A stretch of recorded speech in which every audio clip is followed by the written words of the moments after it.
था कि भारत विभाजन के बाद जो स्थितियां पैदा हुई थी उसके बाद कुछ लोगों को अपना सब कुछ छोड़ के चला जाना पड़ता था।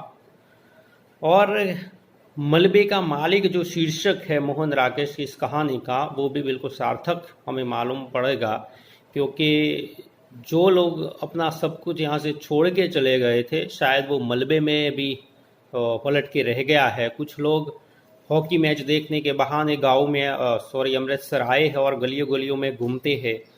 घूमते घूमते कई बार वो देखते हैं कि यहाँ पर वो मकान था वो आज मलबा बन गया है, ठीक है। किंतु एक बुढ़ा मुसलमान है जो अपना खुद का घर जहाँ पर था वहाँ पर देखने के लिए चला जाता है।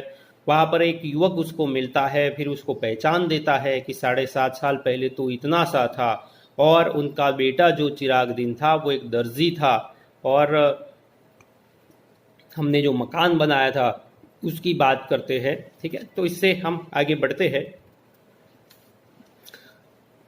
हाँ बेटे, मैं तुम लोगों का गनीमिया हूँ। चिराग और उसके बीवी बच्चे तो नहीं मिल सकते, मगर मैंने कहा कि एक बार मकान की सूरत ही देख लो, और उस टोपी उतारकर सिर पर हाथ फेरते हुए आंसुओं को बहने से रोक लिया। यानी कि उसको याद आ जाती, अपने परिवार की याद आ गई है। वो मकान जो उस स्थिति में उसको नहीं छोड़ना था, फिर भी उसको छोड़ के जाना पड़ा। उस मकान को वो फिर से देखने के लिए आया है, और उस मकान को देखने की याद से ही वो उसके आंसू जो है वो आंखों में आ जाते हैं, और उसको रोकते हुए वो टोपी निकाल लेता है। आप तो शायद काफी पहले यहाँ से चले गए थे, मनोहरी ने स्वर में संवेदना लाकर कहा। यानी कि अब संवाद जो दोनों का शुरू होता है कि मनोहरी ने कहा कि आप तो शायद यहाँ से पहले ही चले गए थे। हाँ बेटे, मेरी बदबख्ती थी कि पहले अकेला निकल कर चला गया। यहाँ रहता तो उनके साथ मैं भी, यानी कि वो कहता, जो गनीमिया है वो कहते हैं कि अगर मैं यहाँ पर रहता तो शायद मैं भी उनके साथ मतलब कि जो उनके बेटे जो थे उनके साथ शायद वो भी इस दुनिया में नहीं रहते। और कहते कहते उसे एहसास हुआ कि वैसी बात नहीं कहनी चाहिए। उसने बात मुंह में रोक ली, मगर आंखों में आए आंसू को बह जाने दिया। छोड़िए गनी साहब, अब बीती बातों को सोचने में क्या रखा है। मनोहरी ने गनी की बाह पकड़कर कहा, आइए आपको आपका घर दिखा दूं। और उनको उनके घर दिखाने की बात करता है, और वो जो है मनोहरी वो उसको घर दिखाने के लिए ले जाता है।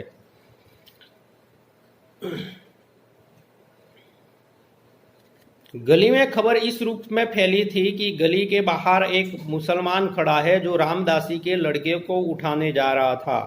अब देखिए कि जैसे हमने अगले पीरियड में भी बात की थी, अगले लेक्चर में भी बात की थी कि किस प्रकार से एक डर किसी व्यक्ति या किसी धर्म को लेकर जो है वो फैला दिया जाता है।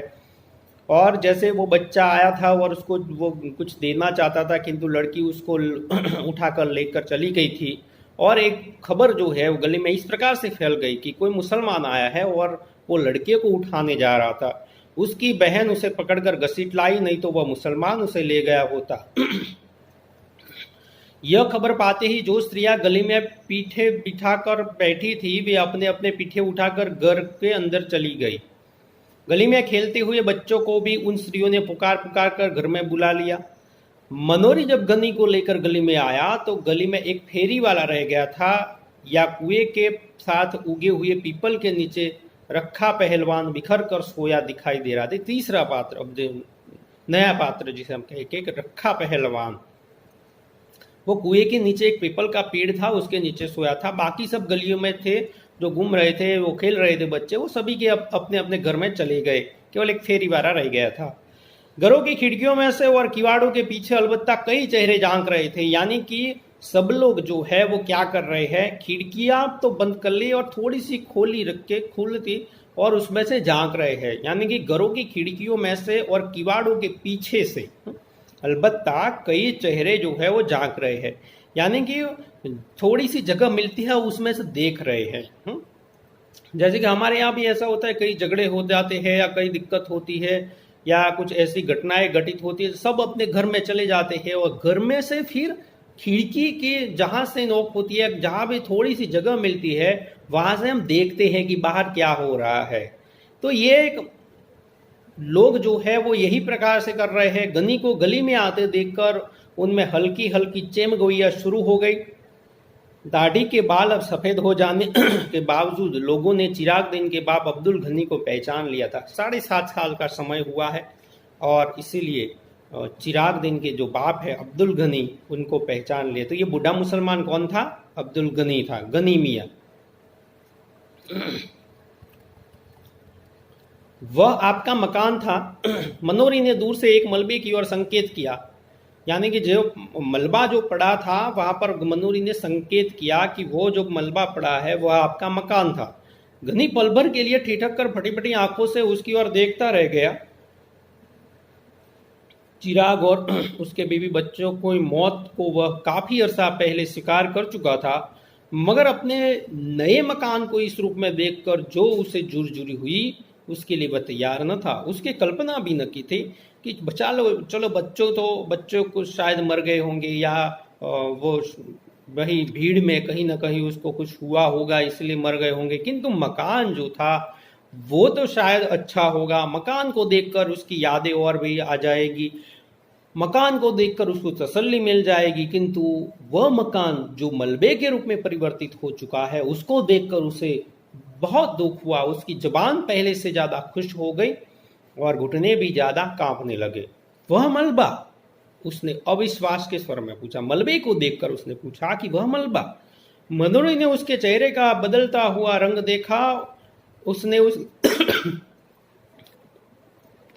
उसकी बाहों को सहारा देकर ठहरे हुए स्वर में उत्तर दिया। मनोरी ने उसके चेहरे का बदलता हुआ रंग देखा। उसने उसकी बाह को और सहारा देकर ठहरे हुए स्वर में उत्तर दिया, आपका मकान उन्हीं दिनों जल गया था। उन्हीं दिनों मतलब जब ये दंगे हुए थे उस समय की बात कर रहा है कि ये मकान जो है उन्हीं दिनों जल गया था। गनी छड़ी का सहारा लेता हुआ किसी तरह मलबे के पास पहुंच गया। मलबे में मिट्टी ही मिट्टी थी, जिसमें जहां तहां टूटी और जली हुई ईंटें फंसी थी। लोहे और लकड़ी का सामान उसमें से न जाने कब का निकाल लिया गया था। यानी कि कोई व्यक्ति नहीं होता है तब जो चीजें होती है वो लोग निकाल ले जाते हैं, तो लोहे और लकड़ी का जो सामान था वो तो कब का निकाल ले गए थे लोग। क्योंकि आप देखिए कि कहीं भी ऐसी पुरानी इमारतें होती है जहां पर खंडहर के रूप में बन जाती है, वहां से लोग जितना निकल सकता है वो निकाल लेके जाते हैं। दंगे होते हैं तब भी ऐसा होता है। तो जैसे हमने पुराने किले बहुत देखे हैं जिसमें लोग जो है वो जितना सामान लोहे का लकड़े का जो भी निकाल सकते थे वो निकाल के ले गए थे।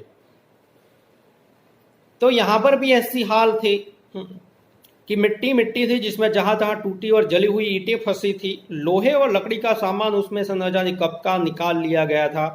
केवल जले हुए दरवाजे की चौखट न जाने कैसे बचे रह गई थी जो मलबे में से बाहर को निकली हुई थी। पीछे की ओर 2 जली हुई अलमारियां और बाकी थी जिनकी कालिक पर अब सफेदी की हल्की हल्की तक उभर आई थी। मलबे को पास से देखकर गनी ने कहा, यह रह गया है। यह यानी कि उसको बहुत ही दुख होता है कि जो मकान भरा पूरा मकान वो छोड़ के गया था वह मकान केवल एक मलबा बन के रह गया है। उसमें रहने वाले तो शायद नहीं है, किंतु व्यक्ति जो मर गए हैं उसके बाद उसको कल्पना थी या उसको था कि शायद मकान तो अच्छा होगा, उसे देख लेगा, किंतु मकान में भी वो मिट्टी ही मिट्टी देखता है, मलबा ही देखता है, इसीलिए उसे बहुत दुख होता है। और जैसे उसके घुटने जवाब दे गए और जली हुई चौखट को पकड़कर बैठ गया। क्षण भर बाद उसका सिर भी चौखट से जा लगा और उसके मुंह से बिलखने की आवाज आई, हाय ओए चिराग दिना। यानी वो रो रहा है अपने पुत्र को, अपने बेटे को याद करके वह रो रहा है कि हाय ओए चिराग दिना। यानी कि जो स्थिति यहाँ पर बन रही है, आप देखिए कि 7.5 साल पहले जो परिवार भरा पूरा परिवार था वो क्या हो गया, उसको कैसे मर गया, ये सारे सवाल जो है उसके मन में है। किंतु फिर भी वो मकान भी नहीं रहा, इसलिए वो रो रहा है। जले हुए किवाड़ की चौखट 7.5 साल मलबे में से सिर निकाले खड़ी तो रही थी, मगर उसकी लकड़ी बुरी तरह भुरभुरा गई थी। किवाड़ की जो चौखट है वो तो ठीक थी, किंतु उसकी लकड़ी जो है वो भुरभुरा गई थी। गनी के सिर के छूने से उसके कई रेशे जड़कर बिखर गए। कुछ रेशे गनी की टोपी और बालों पर आ गिरे। यानी कि ये देखिए कि मकान जो है वो साथ नहीं छोड़ता अपने मालिक का, आज भी वो उसको जैसे स्पर्श करके ये बता रहा है कि उस समय क्या हुआ था। और कुछ रेशे गनी की टोपी और बालों पर आ गिरे। लकड़ी के रेशों के साथ एक केंचुआ भी नीचे गिरा जो घनी के पैर से 6-8 फीट दूर नाली के साथ बनी ईंटों की पटरी पर सरसराने लगा। वह अपने लिए सुराग ढूंढता हुआ जरा सा सिर उठाता, मगर दो एक बार सिर पटककर और निराश होकर दूसरी ओर मुड़ जाता। तो अब जो है वहां पर कुछ नहीं बचा है, और जो यादें हैं गनी की वो है केवल खिड़कियों में से जागने वाले चेहरों की संख्या पहले से कहीं बढ़ गई थी। यानी कि जो लोग छुप छुप के देख रहे थे उनकी संख्या अब ज्यादा बढ़ गई थी। उनमें चेन गोइया चल रही थी, आज कुछ न कुछ जरूर होगा। लोग जो है भीतर भीतर बहुत कुछ देखते हैं। हम जो है छुप छुप के बहुत सारे देखने वाले लोग हैं, और पीछे भी अंदर अंदर बात कर रहे थे कि आज कुछ न कुछ जरूर होगा। क्या होगा वो आगे देखने में। हमने कहानी के बारे में देखा था कि कहानी में जिज्ञासा वृत्ति होती है। अब ये देखिए लोग कह रहे हैं कि आगे आज कुछ जरूर होगा, तो क्या होगा।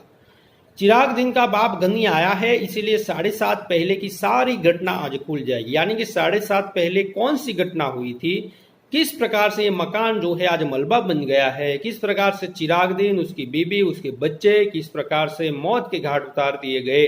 ठीक है, ये सारी बातें जो है आज देखने को मिलेगी, आज बाहर आ जाएगी।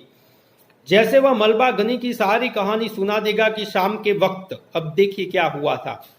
शाम के वक्त जब ये 7:30 पहले क्या हुआ था उसकी बात कर रहे हैं कि शाम के वक्त चिराग ऊपर के कमरे में खाना खा रहा था। जब रखे पहलवान ने उसे नीचे बुलाया कि वह 1 मिनट आकर जरूरी बात सुन जाए। पहलवान उन दिनों गली का बादशाह था। जो पहलवान हमने शुरुआत में देखा कि एक रखा पहलवान केवल पीपल के पेड़ के नीचे बिखर कर सोया हुआ है, वह पात्र जो है अब आगे आ रहा है कि उसने उस चिराग दिन को शाम के वक्त बुलाया नीचे, काम था ऐसा कह के। हिंदुओं पर ही उसका काफी दबदबा था। चिराग तो खैर मुसलमान था। चिराग हाथ पर कोर बीच में ही छोड़कर नीचे उतर आया। उसकी बीबी जुबेदा और दोनों लड़कियां किश्वर और सुल्ताना खिड़कियों में से नीचे झांकने लगी। चिराग ने ड्योढ़ी पर से बाहर कदम रखा ही था कि पहलवान ने उसे कमीज से कॉलर से पकड़कर खींच लिया और उसे गली में गिराकर उसकी छाती पर चढ़ बैठा। चिराग उसका छुरे वाला हाथ पकड़कर चिल्लाया, न रखा पहलवान, मुझे मत मार, हाय मुझे बचाओ, जुबेदा मुझे बचाओ। और ऊपर से जुबेदा चीखती हुई ड्योढ़ी की तरफ भागी। रखे ने एक शागिर्द ने चिराग की जद्दोजहद करती हुई बाहें पकड़ ली और रखा उसकी जांघों को घुटने से दबाए हुए बोला, चीखता क्यों है बहन के, तुझे पाकिस्तान दे रहा हूं, ले। तो ये जो स्थितियां है उस समय, जैसे हमने कहा कि लोग एक साथ एक ही गली में रहने वाले लोग जब धर्म के नाम पर दंगे होते हैं तब एक दूसरे को वो भूल जाते हैं, संबंधों को भूल जाते हैं, रिलेशंस को भूल जाते हैं। ठीक है, और केवल धर्म का जो जुनून है उसको लेकर वो इतना पागल हो जाते हैं कि वो क्या कर रहे हैं वो भी उसको मालूम नहीं है। तो जो रखा पहलवान उस गली में रहता था, लोग उसको मानते भी थे और चिराग दिन भी उसको पर विश्वास करता था। वही रखा पहलवान आज उसको घर से निकाल कर उसको मारता है, गाली देता है और पाकिस्तान दे रहा हूं, ले। और जुबेदा के नीचे पहुंचने से पहले ही उसने चिराग को पाकिस्तान दे दिया। पाकिस्तान दे दिया मतलब उसको इस दुनिया से विदा कर दिया। आसपास के घरों की खिड़कियां बंद हो गई, इसलिए लोग जो थे वो घर में बंद हो गए। जो लोग इस दृश्य के साक्षी थे उन्होंने दरवाजे बंद करके अपने को इस घटना के उत्तरदायित्व से मुक्त कर दिया था। बंद किवाड़ों में से भी उन्हें देर तक जुबेदा, किश्वर और सुल्ताना के चीखने की आवाजें सुनाई देती रही। रखा पहलवान और उसके साथियों ने उन्हें भी उसी रात पाकिस्तान देकर विदा कर दिया, मगर दूसरे तबील रास्ते से उनकी लाशें जो है चिराग के घर में न मिलकर बाद में नहर के पानी में पाई गई। रखा पहलवान ने सबको पाकिस्तान दे दिया। अब देखिए कि लोग क्या होते हैं। ये हमने देखा कि जहाँ का वातावरण जिस प्रकार से लोगों की जो मानसिकता है, हम भी क्या करते हैं, कई बार हम एक्सीडेंट देख लेते हैं या कई बार कोई झगड़ा देख लेते हैं तो हम अपने घर में छिप जाते हैं या कहीं भी चले जाते हैं और अपने आप को इससे मुक्त कर देते हैं। हमने ये सोचते हैं कि हम इस उत्तरदायित्व से मुक्त हैं, हमने कुछ नहीं देखा, हमें पता ही नहीं था, हम तो घर थे ही नहीं, हमारा तो दरवाजा बंद था, हम तो सो गए थे। ठीक है, अब सब पता होता है, किंतु इस घटनाएं जो ऐसी होती है उसके उत्तरदायित्व से अपने आप को मुक्त कर देते। अपने मन को कभी पूछिए तो वो सच बोलेगा, किंतु अपने आप को वो मुक्त कर देते क्योंकि हमने देखा ही नहीं। तो बंद किवाड़ करके घर में वो घुस गए थे सारे लोग। अगर कोई बचाने जाता तो वो बच भी सकते थे, क्योंकि वो तो रखा पहलवान 2-3 लोग, ज्यादा 5-6 लोग होंगे, कितने लोग होंगे। अगर सारे लोग गली के लोग उसको बचाने के लिए जाते तो रखा पहलवान से वो बच सकता था, किंतु ऐसा नहीं हुआ। सभी लोग अपने अपने आप को घर के अंदर छिपा लेते हैं और उनकी लाशें जो है वो दूसरे दिन किसी नहर में पाई जाती है। 2 दिन तक चिराग के घर की खाना तलाशी होती रही। अब देखिए, उसके मर जाने के बाद उसके घर की खाना तलाशी होती रही और लोग ये सोचते रहे कि कहीं ना कुछ मिल जाए।